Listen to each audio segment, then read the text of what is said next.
3. Life in the country. In the 16th century, most people lived in villages and they never saw a town in their lives. Their wooden homes were like giant huts. There was just one room in the hut, with a floor of bare earth and a fire in the middle for cooking and warmth. These, unlike some of the homes of the rich, have not survived to the present day. Source A. A picture from a Tudor manuscript. Source B. This Tudor farmhouse in West Yorkshire was built from wood and the roof was thatched. Stone walls and tiles were added in the 17th century. Roofs were usually thatched with straw. Smoke from the fire escaped through the thatch and through cracks and small windows, which had no glass. Only the rich could afford to have glass. The homes and work of country people. 1. Very few poor people's homes have survived from Tudor times. Explain how the farmhouse in Source B has survived. 2. Villages sometimes coated wood and buildings with clay. Why do you think they did this? 3. Cottages had little furniture. What do you think people slept on? 4. Sources A and C show some jobs done by country people. Describe what they are doing. Nowadays, most of our food comes from shops. There is plenty of it and few people bother to grow their own. In Tudor times, most people had to grow food or they would have starved. They had herbs and vegetables in the gardens and crops and animals in their fields. There might be corn in one field, peas in another and sheep in a third. They used the sheep's wool to make themselves clothes. There was rarely any wool or cloth left over to sell. Life could be very hard for the villagers. Often the local miller charged too much for grinding the grain into flour. Sometimes he kept some flour for himself, leaving the villagers hungry.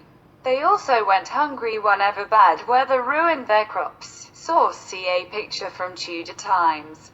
Life became even harder when rich people started to keep more sheep. Unlike the cottagers, they could earn money by selling cloth abroad. It was England's main export.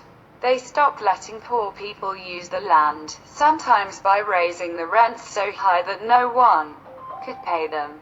They even began to fence in commons, land that people had always shared. The commons, too, became part of the new, gigantic sheep farms. A hard life. Imagine you're a villager in Tudor times. Write a letter to a friend in a town describing your worries.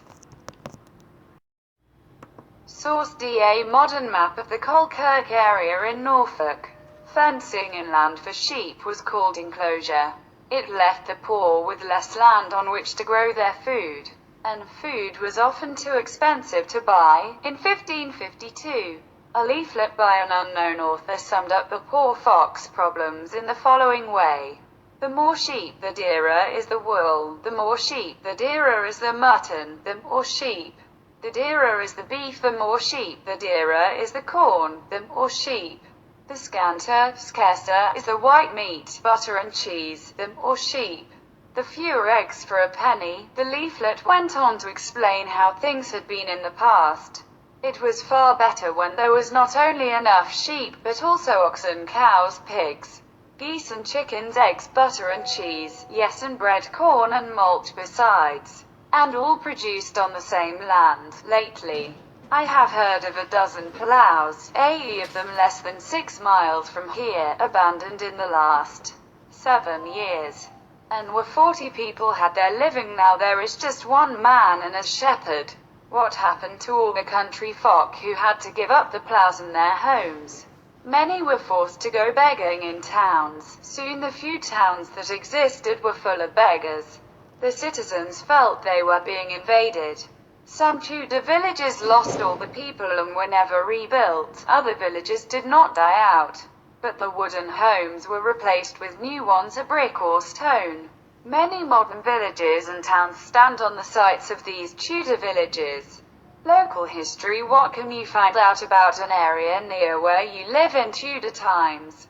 Libraries may be helpful. 1. Compare a map from Tudor times with a present-day map. Draw your own map and mark on it any villages that have disappeared. 2. Have any villages grown into towns? 1. Use local history books and aerial photographs to find out about how the land was used in Tudor times. What have you learned about your local area in Tudor times?